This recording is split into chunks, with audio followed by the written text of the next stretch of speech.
morning. This is Terrence again.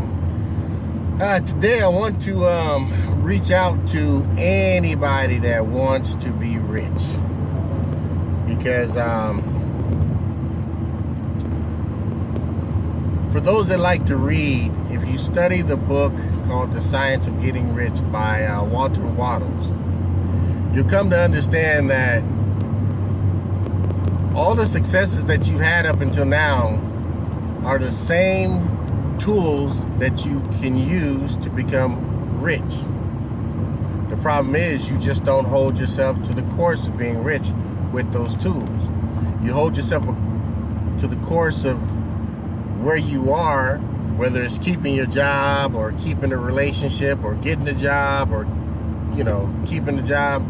You're using it for that, but you're not using those same skills to get rich. So for anybody that's willing to test out their mindset, their skill set, I have a business opportunity. And the cool thing about it doesn't matter about the business opportunity, because if you want to be rich, you can get rich doing anything you want to.